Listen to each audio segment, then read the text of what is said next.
Hi everyone, it's Ian Macbeth from the Landlord Page, here to record a special episode on this week's podcast.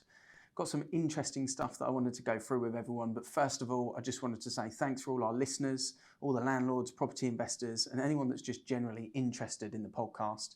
As we say in the clip, we're trying to make a podcast that's a great place for landlords and property investors to visit without being directly sold to.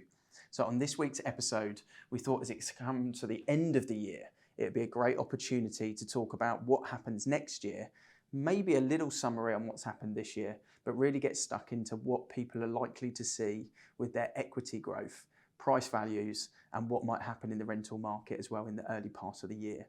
So I've got the Zoopla House Price Index, which was published on the 20th of December in front of me to run through some statistics. I'm also going to talk about some of the recent topics, things like inflation, base rate changes, and what's going on with the buy-to-let mortgages. So this episode is a shorter one than usual. It's myself, Ian Macbeth on my own, but hopefully there's enough data, information that people are going to get some great value from this. And first and foremost, we want to wish everyone a happy Christmas, and hopefully everyone has a happy new year as well. So let's get stuck into it. We've got the Zoopla House Price Index. This is a report which comes out every month. Now, what's interesting is they have a lot of data. And as a data geek myself, I'm able to digest that data and then hopefully translate it. So what we're seeing at the moment is that they are reporting in the last 12 months over 2021, the average house price has increased by £16,000 across the UK.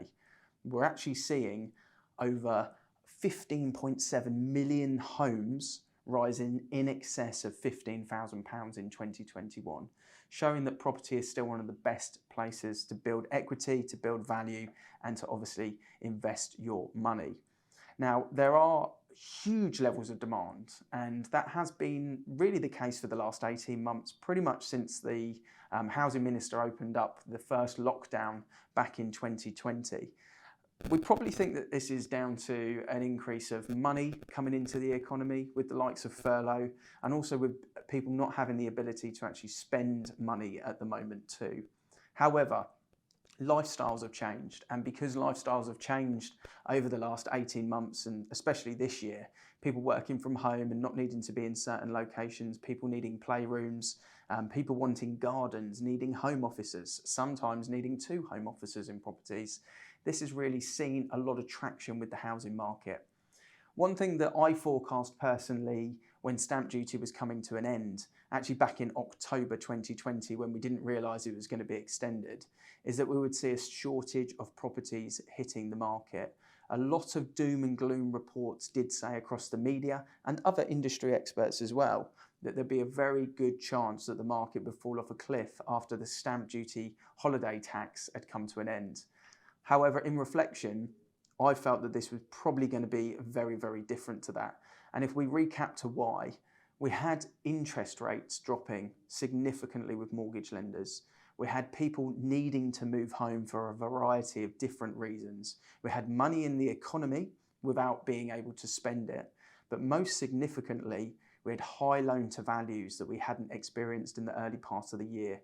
90% loan to value mortgages, 95% loan to value mortgages started to creep back in at the early start of 2021. And this meant we were moving into a first time buyer's market. And that is why we felt that prices would continue to increase after stamp duty holiday tax had come to an end. Significantly seeing less properties on the market, demand increasing, meant only one thing when you look at it logically. And that is exactly what's happened. And we, depending on which reporting outlet you look at, I've seen anywhere from 11 to 12% increases in the average house price in the home counties and across the core of England. Taking London to one side, taking Scotland to one side, that's effectively the average house price increase that we're seeing. Now, demand is showing in 2021 versus 2020 an increase of 15.7%. And the number of sales agreed, Zoopla is reporting, is an increase of 12.7%. So we've actually agreed a lot more sales in 2021 compared to 2020, which I think is fairly obvious, and we would have expected that, seeing that the housing market was closed for a significant amount of time. But demand is up, and that's the key thing. Supply of new properties coming to the market is down nearly 10% at 9.5%. And the actual stock of homes for sale is down a third at 33.2%. So with demand being up, with supply of new properties coming to the market being down, and because properties are selling so quickly, there is a third less properties compared to this time last year for people to actually select and buy. That clearly means that prices are likely to continue to increase. So as we get on to the next subject, we need to talk about the base rate. The base rate has obviously just increased from 0.1%, which was the lowest on all-time record, to 0.25%, which is actually the joint second lowest in all-time records. So it's not a significant increase. And actually, I think if you look at the Sky News update, I should say, what we did see is they put a hike as their kind of clickbait statement. We have to be really, really careful with the media over the next 6 months. The media do have a way of using negative articles or trying to create negative articles out of something that they don't know much about. Now, an increase of 0.1% to the base rate, I don't think will have a significant impact. And actually, I spoke to Akil Mir, who was on the podcast, one of the first episodes we did, if not the first episode when we started this podcast, to get his insights. And he actually felt, from a quote perspective, that we are likely to see mortgage lenders keeping their interest rates very competitive. He doesn't expect them to hike and increase that much in recent months or in coming months. So that in itself was quite interesting. Now, if you actually look at across the board what a lender's doing at the moment, as we sit here towards the end of December, we're actually interestingly seeing the higher loan to value rates. They are actually still going down, which means people with 5 and 10 and 15% deposits, the banks are still very keen to increase those to their client database. That means that they're looking to lend at higher loan to values, which means they've clearly got confidence in the property market over the next couple of years. And actually what they're cleverly doing, the low loan to value rates, so the 60% loan to values and the 70% loan to values or 75, they're actually starting to put those up, which is probably where they're trying to capitalize on remortgage deals that are happening at the moment.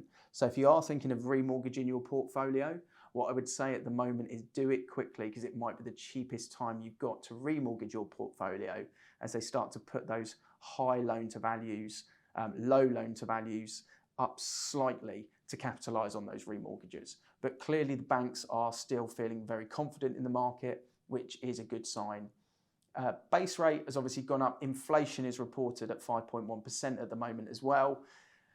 I think we're all intelligent enough to know that probably inflation is actually much higher than that, but that's the reporting statistics. If inflation continues to increase and maybe we see it get to 6 or 7% in the early part of next year, then there is a chance that that will have a slight impact on the market and maybe just slow the rate of growth slightly, which in reality, are we going to see the prices increase next year as much as they have done this year? I don't think so personally. Are they going to increase next year? Absolutely. We're definitely going to see house prices go up next year because the data shows it, the economics show it, and the statistics are reading exactly that to happen, at least in Q1 and Q2. I think with inflation rate, it will always have the question marks, but the people that put the question marks out there are very often the same people that are unlikely to proceed with a purchase or to invest in property. So I wouldn't be too concerned with the media articles that come out. Now, the key thing for me is demand. Demand being up nearly 16% on year. It shows that even though the stamp duty holiday tax is not there, demand is still very high. Where is demand? It's pretty much in family homes at the moment. We're seeing people moving for school reasons. We're about to see the lockdown baby boom have a significant impact in the property market as well. Everyone that's had babies in lockdown are now getting to that point where they're thinking about schools, transition and size of properties.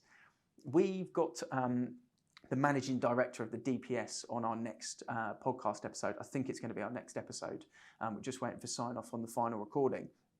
And one of the interesting statistics that he spoke about is that there are much less family homes in tenancies coming to an end. And actually the tenancy length is increasing drastically where tenants in family homes are looking to stay put.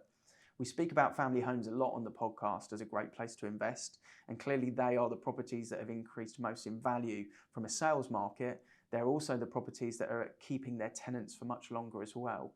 So the safe bet, easy asset to invest your money in from a property point of view at the moment is a family home. 3-bed terrace, 3-bed semi, 4-bed detached. That type of property is just an absolute no-brainer to invest in at the moment. So time for me to get off the fence and forecast exactly what I think is going to happen in January through to July next year.